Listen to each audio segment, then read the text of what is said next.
कभी निराश मत होना। तुम्हें कभी यह सोचना नहीं पड़ेगा कि मेरा क्या होगा। यदि एक क्षण भी तुम बर्बाद नहीं करोगे तो एक क्षण भी तुम्हारा व्यर्थ नहीं जाना चाहिए। व्यर्थ क्या है? अगर भजन नहीं हो रहा तो सब व्यर्थ है। सब व्यर्थ कैसे? दूसरे को लगे कि हर समय जलता रहता है क्या, कैसे देखता है, ऐसा लगना चाहिए। हिम्मत न पड़े किसी की आपसे परिचय बनाने की, और बात करने के लिए एक बार सोचना पड़े किसी को कि इससे बात करना है यार, इससे बात न करना ही अच्छा है, ऐसा लगे। आपको व्यवहार सबसे प्रेम का करना है, पर किसी से प्रेम ना होने पावे, ये बड़ी बात, बड़ी भूल हो रही, बड़ी भूल हो रही। तो तभी जब वो अंदर से कि आप क्या इतने घंटे सो रहे हैं, बर्बाद क्यों कर रहे हो? अरे एक वो नींद आने वाली है जिसमें सदा सदा के लिए तुम सो जाओगे, होश में हो। मृत्यु आने वाली है। यहां तो काम चलाना है, भोजन पाके, क्रियाएं करके, नींद लेके, ये केवल काम चलाना है। मुख्य हमारा कार्य है भजन, क्योंकि इससे हमारी गति बनेगी। हमारे जीवन का लक्ष्य भजन है।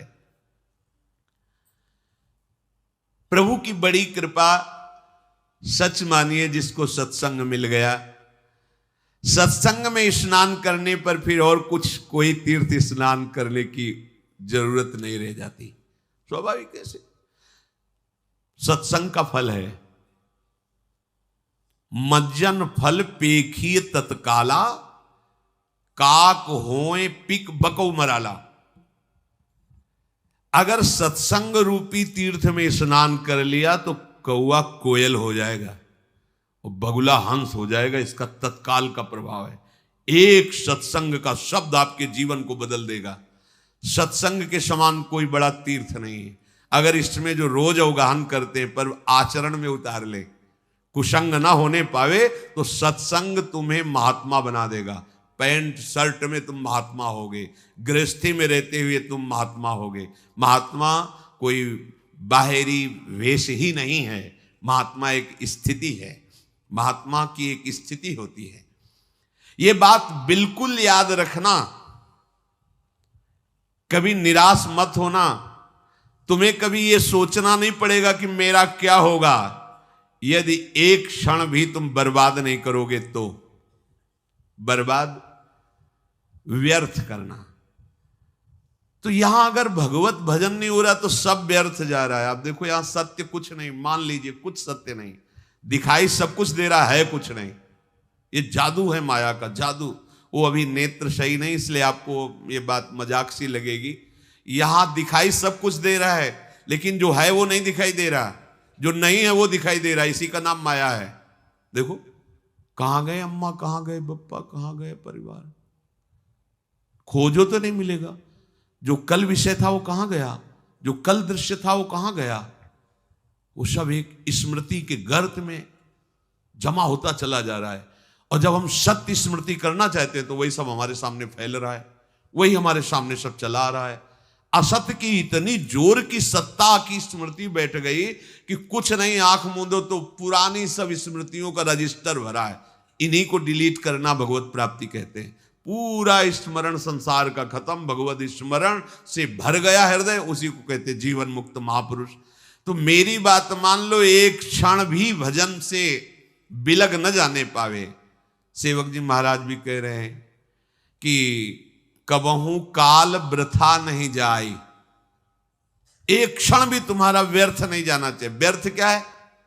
अगर भजन छूटा, नाम छूटा, भगवत आश्रय स्मृति, वो व्यर्थ जीवन है। चाहे जितना आप कमा लो, कुछ नहीं। ये ऐसी बाढ़ सी आती है, वो घटती देखे जाते हैं। किसी व्यक्ति को हमने देखा था एक बार, वो पूरा परिकर आए थे, सोने की कटोरी, चांदी की कटोरी, चांदी की थाल, किसी में अनार के दाने, किसी में पपीता के ओए, ढेर सारी चौकी में बाल भोग के समय।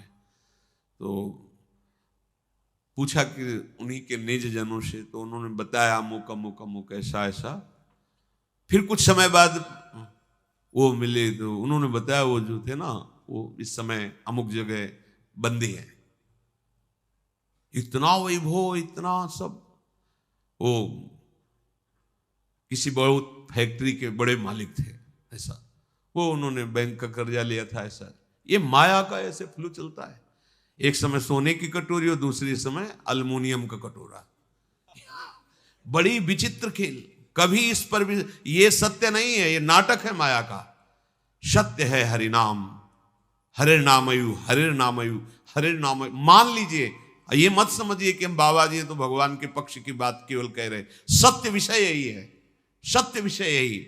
अगर आप भगवान का भजन नहीं करते तो जो भी कर रहे हो हाथ कुछ नहीं लगेगा, बटोर लो। संतों ने उसको ऐसा बताया है कि जैसे अंधा आदमी एक दुकान में गया और कहा कि हमें कुछ सेवा बताओ, तो बोले अब हम क्या तुमको सेवा बताएं, क्योंकि आंख तो है नहीं, अगर कहीं साबुन उठा के दो, माचिस उठा के दो तो तुम्हें पता ही नहीं, दिखाई नहीं दे रहा। ऐसा करो तुम मूंज की रस्सी बटो। तो बैठा दिया मूंज, और एक भैंस का पड़ा के लग गया, तो मूंज चबा ले, वो जैसे से सरकाता वो चबा जाता। जब शाम हुई वैसे किया तो हाथ ही वाली मूंज थी और कुछ था ही नहीं। इसमें हाथ वाली भी मूंज नहीं रहेगी, क्योंकि हाथ ही नहीं रहेंगे, हाथ भी तुम्हारे साथ नहीं जाएंगे, यहीं छूट जाएंगे। ये पूरे संसार की जितनी क्रियाएं, जितनी वस्तुएं, अगर भजन नहीं हो रहा तो सब व्यर्थ है, सब व्यर्थ। कैसे? जैसे पूर्व में भी हम कुछ रहे होंगे, इस जन्म में हमारे पास क्या है वो पूर्व का? ना वो संबंध है, ना संपत्ति है, ना पढ़ाई है, ना वो बल है, ना वो बुद्धि है। फिर नया नया नया, कब तक चलता रहेगा ये प्रपंच? इसलिए प्रभु ने इस बार तुम पर अहेतुकी कृपा करके ये संयोग प्रदान किया है। ध्रुवदास जी कह रहे हैं, बार बार तो बनत नहीं या संयोग अनूप, मानुस्तन वृंदा विपिन रसिकन संग और विविरूप श्यामा श्याम की उपासना। मैं आपसे फिर प्रार्थना करता हूं कि आप केवल प्रभु के आश्रय में रहना, वो संभाल लेंगे आप, कोई भी हो कैसे भी हो। अपिचेषु दुराचारो भजते मामानन्य भाग सादृव समन्तव्या सम्यक व्यवसिता, ऐसा वो संभाल लेंगे। बड़े कृपालु हैं, बड़े कृपालु हैं। देखो, कोई भी प्रकृति के द्वारा रची हुई वस्तु अपना स्वभाव नहीं छोड़ती। स्वभाव है अपना अपना, सबका स्वभाव, प्रकृति की हर वस्तु का एक स्वभाव है, और वो अपने स्वभाव का प्रभाव दिखा के ही रहती है। पारस का एक स्वभाव है कि छू जाए लोहा तो सोना बना देती है। अब वो पारस बहुत बड़े संयमी नियमी के घर का लोहा है, या बहुत बुरे आचरण करने वाले के घर का लोहा है, और अगर वो छू गई तो सोना बना देगी। ऐसे ही भगवान का नाम का एक स्वभाव है और उसका प्रभाव है। तुम कैसे हो इससे कोई मतलब नहीं है नाम को, जैसे पारस को कोई मतलब नहीं। सिर्फ लोहा, किसके घर का लोहा है, किस प्रयोग में आता था, इससे कोई मतलब नहीं। छुआ स्वर्ण बना दिया। ऐसे ही नाम, तुम कौन हो, किसके घर के हो, कैसे आचरण वाले हो, कोई मतलब उसको नहीं। शुरू कर दो नाम जपना, वो आपको संभाल लेगा। पारस तो सोना बना देती है, लेकिन ये नाम नामी को अधीन करा देता है। सर्वलोक महेश्वर भगवान उसके अधीन हो जाते। सुमिर पवन सुत पावन नामू, अपने बस करी राखे रामू। और भगवान तो आपको प्यार कर ही रहे, क्योंकि भगवान कभी असत्य नहीं बोलते। भगवान कहते हैं सुहृदम सर्वभूतानाम, मैं समस्त भूतों का सुहृद हूं, बहुत प्यार करता हूं। तो हम भी तो है ना। तो यदि हम भजन करके प्रभु को अपना जीवन समर्पित कर दे, तो हमारी जितनी मांगे हो सब अपने आप पूर्ण हो जाएंगी। केवल भजन करने वालों को ही अनुभव होता है कि भगवान हमें प्यार करते हैं। प्यार सबको करते हैं, सब मम प्रिय सब मम उपजाए। परम सुहृद सर्वलोक महेश्वर भगवान की दृष्टि में हम हर समय हैं, वो हमें देख रहे हैं। शास्त्र शीर्षा पुरखा सहस्राक्षा, हजारों नेत्रों से हमें देख रहे हैं। विश्वतस् चक्षुर, पूरे विश्व में उनके नेत्र हैं, वो देख रहे हैं। मतलब एक छोटा सा अणु भी वो भगवान की दृष्टि से बच के नहीं जा सकता, सब भगवान देख रहे हैं। कितने सुख की बात है कि हमें भगवान देख रहे हैं। अवश्य आप ऐसा दृढ़ विश्वास करें तो आपको कभी प्रतिकूलता का मुख नहीं देखना पड़ेगा। आपको भगवान देख रहे हैं तो बोले कभी प्रतिकूलता का मुख नहीं देखना पड़ेगा। क्यों? क्योंकि जब आप ये देखोगे कि श्री भगवान देख रहे हैं तो आप पापाचरण नहीं करोगे। सच्चा उपासक वही है जो हर समय देखता रहता है कि भगवान देख रहे हैं। दो शिष्य बनने के लिए एक संत भगवान के पास गए, उनका हम आपके शिष्य होना चाहते हैं, कंठी भी लाए, माला भी लाए, दे दीजिए। हाँ ठीक। 2 तरबूज मंगाए और कहा जाओ इन 2 तरबूजों को अलग अलग ले जाओ और ऐसी जगह इसको अमनिया करो, काटो, जहां कोई देख ना रहा हो। एक गए, थोड़ी देर में काट के आ गए। महाराज जी बोले उसको भी आ जाने दो।